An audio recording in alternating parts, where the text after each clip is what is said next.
Assalamualaikum warahmatullahi wabarakatuh. Perkenalkan, nama saya Rizky Maulana dari Prodi Pendidikan Bahasa dan Sastra Indonesia, semester 3. Hari ini saya akan menjelaskan tentang materi model pembelajaran berbasis masalah. Kita langsung saja. Yang pertama adalah pengertian pembelajaran berbasis masalah. Nah, apa itu pembelajaran berbasis masalah? Pengajaran berdasarkan masalah ini telah dikenal sejak zaman John Dewey. Menurut Dewey, belajar berdasarkan masalah adalah interaksi stimulus dan respon, merupakan hubungan antara dua belajar dan lingkungan. Lingkungan memberikan masukan kepada peserta didik berupa bantuan dan masalah, sedangkan sistem saraf otak berfungsi menafsirkan bantuan itu secara efektif sehingga masalah yang dihadapi dapat diselidiki, dinilai, dianalisis, serta dicari pemecahannya dengan baik. Pendekatan pembelajaran berbasis masalah adalah konsep pembelajaran yang membantu guru menciptakan lingkungan pembelajaran yang dimulai dengan masalah yang penting dan relevan atau bersangkut paut bagi peserta didik dan memungkinkan peserta didik memperoleh pengalaman yang lebih realistik atau nyata. Selanjutnya adalah ciri-ciri pembelajaran berbasis masalah. Ada 3 ciri-ciri pembelajaran berbasis masalah ini. Yang pertama adalah strategi pembelajaran berbasis masalah merupakan rangkaian aktivitas pembelajaran. Artinya, dalam pembelajaran ini tidak mengharapkan peserta didik hanya sekedar mendengarkan, mencatat, kemudian menghafal materi pelajaran. Akan tetapi melalui strategi pembelajaran berbasis masalah, peserta didik aktif berpikir, berkomunikasi, mencari dan mengolah data dan akhirnya menyimpulkannya. Yang kedua adalah aktivitas pembelajaran diarahkan untuk menyelesaikan masalah. Strategi pembelajaran berbasis masalah menempatkan masalah sebagai kata kunci dari proses pembelajaran. Artinya, tanpa masalah tidak mungkin ada proses pembelajaran. Yang ketiga, pemecahan masalah dilakukan dengan menggunakan pendekatan berpikir secara ilmiah. Berpikir dan menggunakan metode ilmiah adalah proses berpikir dedukatif dan induktif. Proses berpikir ini dilakukan secara sistematis dan empiris. Sistematis artinya berpikir, ilmiah dilakukan melalui tahapan-tahapan tertentu. Sedangkan empiris artinya proses penyelesaian masalah didasarkan pada data dan fakta yang jelas. Selanjutnya adalah komponen-komponen pembelajaran berbasis masalah. Komponen-komponen pembelajaran berbasis masalah dikemukakan oleh Ahrens, diantaranya adalah pertama, permasalahan autentik.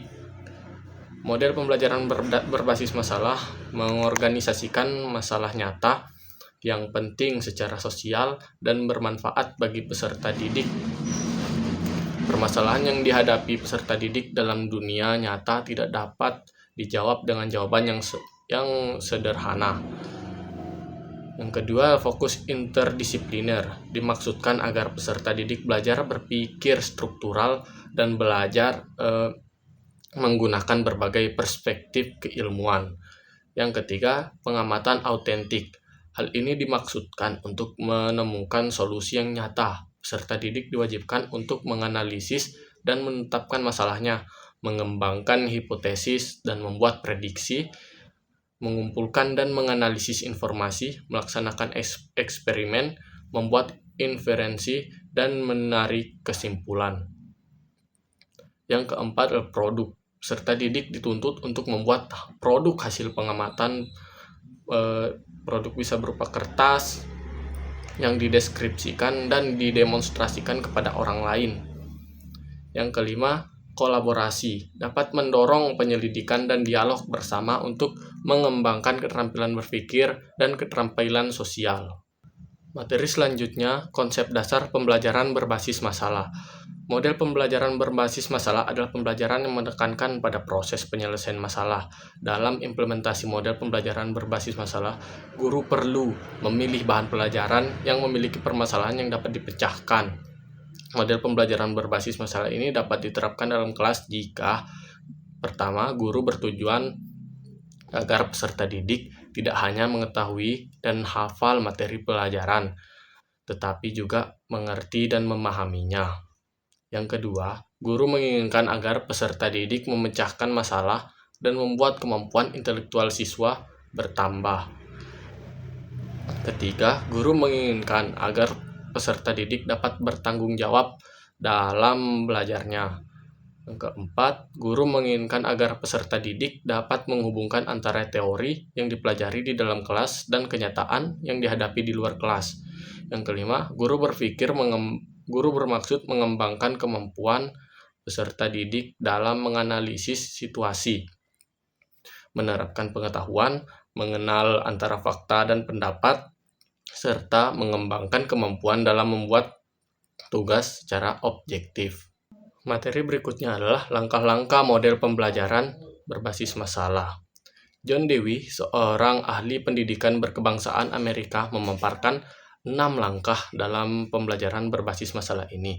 Yang pertama adalah merumuskan masalah, yang kedua adalah menganalisis masalah, yang ketiga merumuskan hipotesis, yang keempat mengumpulkan data, yang kelima pengujian hipotesis, dan yang keenam adalah merumuskan rekomendasi pemecahan masalah. Selanjutnya adalah penilaian dan evaluasi. Prosedur penilaian harus disesuaikan dengan tujuan pengajaran yang ingin dicapai, dan hal yang paling utama bagi guru adalah mendapatkan informasi penilaian yang reliabel dan valid.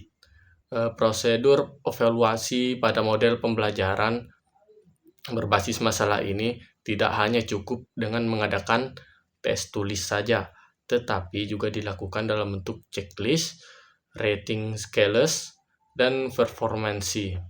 Untuk evaluasi dalam bentuk performansi atau kemampuan ini dapat digunakan untuk mengukur potensi peserta didik untuk mengatasi masalah maupun untuk mengukur kerja kelompok.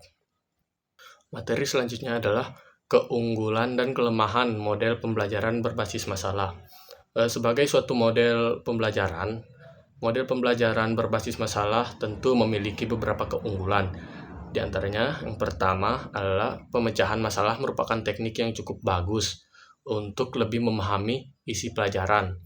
Pemecahan kedua adalah pemecahan masalah dapat menantang kemampuan peserta didik serta memberikan kepuasan untuk menentukan pengetahuan baru bagi peserta didik. Ketiga, pemecahan masalah dapat meningkatkan aktivitas pembelajaran peserta didik. 4. Pemecahan masalah dapat membantu peserta didik bagaimana mentransfer pengetahuan mereka untuk memahami masalah dalam kehidupan nyata. Yang kelima, pemecahan masalah dapat membantu peserta didik untuk mengembangkan pengetahuan barunya dan bertanggung jawab dalam pembelajaran yang mereka lakukan. Keenam, melalui pemecahan masalah dianggap lebih menyenangkan dan disukai peserta didik.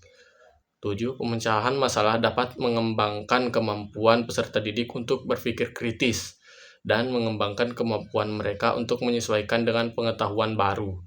Kedelapan, pemecahan masalah dapat memberikan kesempatan pada peserta didik untuk mengaplikasikan pengetahuan yang mereka miliki dalam dunia nyata. 9. Pemecahan masalah dapat mengembangkan minat peserta didik untuk secara terus-menerus belajar. Di samping keunggulannya, model ini juga mempunyai kelemahan, yaitu manakala peserta didik tidak memiliki minat atau tidak mempunyai kepercayaan bahwa masalah yang dipelajari sulit untuk dipecahkan, maka mereka akan merasa enggan untuk mencoba. Kedua, keberhasilan strategi pembelajaran melalui problem solving membutuhkan cukup waktu untuk persiapan. Yang ketiga, tanpa pemahaman mengapa mereka berusaha untuk memecahkan masalah yang sedang dipelajari, maka mereka tidak akan belajar apa yang mereka ingin pelajari. Jadi, kesimpulannya adalah model pembelajaran berbasis masalah ini melibatkan peserta didik dalam proses pembelajaran yang aktif, kolaboratif, berpusat kepada peserta didik yang mengembangkan kemampuan pemecahan masalah dan kemampuan belajar mandiri yang diperlukan untuk menghadapi tantangan dalam kehidupan dan karir dalam lingkungan yang bertambah kompleks sekarang ini. Mungkin itu saja yang dapat saya sampaikan dari materi ini. Mohon maaf bila ada salah kata. Wabillahi taufiq wal hidayah. Wassalamualaikum warahmatullahi wabarakatuh.